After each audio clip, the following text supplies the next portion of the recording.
అసలు జీవితం అంటే ఏమిటి? జీవితం అంటే కారు బంగ్లాల, ఆస్తిపాస్తుల, లేదంటే పెద్ద పెద్ద ఉద్యోగాల, బ్యాంక్ బ్యాలెన్స్, ఇవన్నీ ఏవి కాదు. మీరు ఒప్పుకుంటారు అనుకుంటున్నారు కాదు కదా? సో జీవితం అంటే ఏంటిదో మనకు తెలుసుకోవాలంటే ముందుగా మనం తెలుసుకోవాల్సింది ప్రకృతిలో మనం కూడా ఒక భాగం.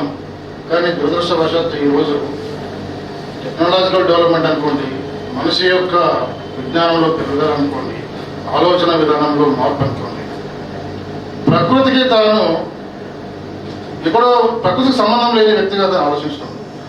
సో ప్రకృతి నియమాలకు లోనై మనం కనుక జీవనం కొనసాగించినట్లయితే మన ఆయురారోగ్యాలతో పాటు ఇతరులకు కూడా మనము మేలు చేసిన వాళ్ళైతాము, తోడ్పడిన వాళ్ళైతాము. దీనికి 2 ఉదాహరణలు చెప్పదలుచుకున్నాను. ఒక చెట్టును కనుక మనం తీసుకున్నట్లయితే ఆ చెట్టు తనకు కావాల్సిన టైంలో కావాల్సిన మేరకే భూమి నుంచి నీరు తీసుకొని, సూర్యరశ్మిని తీసుకొని, గాలిలో తేమను తీసుకొని, ఇతరులన్నీ తీసుకొని అది బ్రతుకుతూ అది ఎదుగుతూ మనిషికి కావలసిన ఫ్రూట్స్ అనుకోండి, ఆహార ధాన్యాలు అనుకోండి, గాలి అనుకోండి, కలప అనుకోండి, ఇవన్నీ మనకి ఇస్తాయి. అంటే దానికి అది జీవిస్తూ ఇతరులకు కూడా అది తోడ్పడుతుంది అన్నమాట. ఇంకొక ఉదాహరణ కనుక తీసుకున్నదంటే మేఘాలు ఉన్నామండి, వర్షం కురుస్తుంది. సో మేఘాలు ఎట్లా తయారవుతుంది? మేఘానికి సోర్స్ ఏది? సముద్రం. సముద్రానికి సోర్స్ ఏది? మేఘాలు వర్షిస్తేనే మళ్ళీ నదుల రూపంగా వచ్చి సముద్రాలు కలుస్తుంది. అంటే ఒకదానికి ఒకటి ఇంటర్డిపెండెన్సీ. కానీ దురదృష్టవశాత్తు మానవ జీవన శైలి మారేది. పట్టణాలు అనుకోండి, పల్లెటూళ్ళు అనుకోండి, ఒకరినొకరు మోసం చేసుకోవడము, ఒకరినొకరు చంపుకోవడము, ఒకరినొకరు దోసుకోవడము, ప్రేమ ఆప్యాయత అనురాగాలు లేకుండా పోతుంది. అయితే పల్లెటూరులో పట్టణాలలో కాస్త వేరియేషన్ ఉంది, పల్లెటూళ్ళలో ఇంకా కాస్త బాగా అనిపిస్తుంది. సో ఇది పెద్ద సబ్జెక్ట్ కాబట్టి ఒక 2 కోణాలలో చెప్పదలుచుకున్నాం. ఒకటి ఫిజికల్ ఎక్సర్సైజ్, 2 మానవ సంబంధాలు. ఫిజికల్ ఎక్సర్సైజ్ గురించి కనుక మాట్లాడుకుంటే ఇప్పుడు నేను సిటీకి రాకముందు చాలా సన్నగా ఉండేవాడిని, వీటి ఉండేవాడిని. ఇక్కడికి వచ్చిన తర్వాత పైన ఫ్యాను, పక్కకు ఫ్యూను, బయట పోయడానికి వ్యాన్, కాళ్ళకు పని లేదు, చేతులకు టీవీ చూడాలి, రిమోట్ పెడతాం అక్కడక్కడ.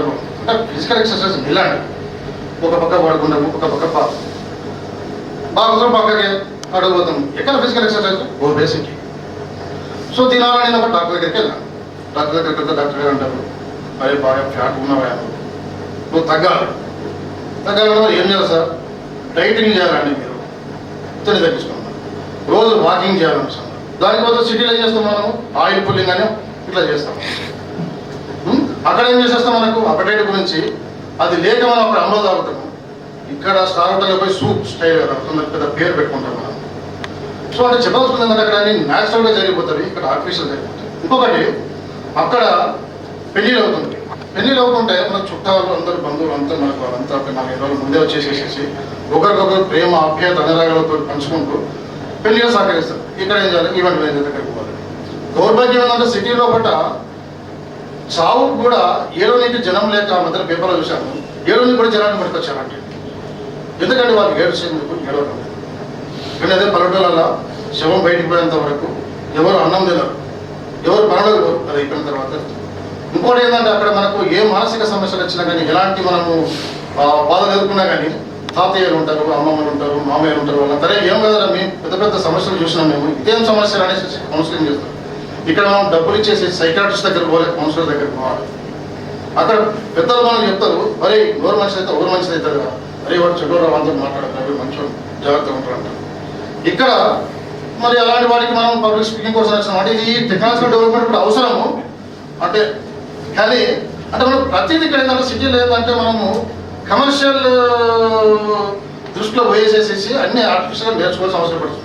ఇంకోటి పల్లెటూరు జీవితం బెస్టా, పట్టణ జీవితం బెస్ట్ అంటే మనకి ఏం చెప్పాలి? మన శరీరంలో కళ్ళు ముఖ్యమా, ముక్కు ముఖ్యమా, లివర్ ముఖ్యమా, దేని ఇంపార్టెన్స్ కాదు. అదే జంతువులకు మనిషికి తేడా ఏంటిది? విజ్ఞానం ఒకటే తేడా.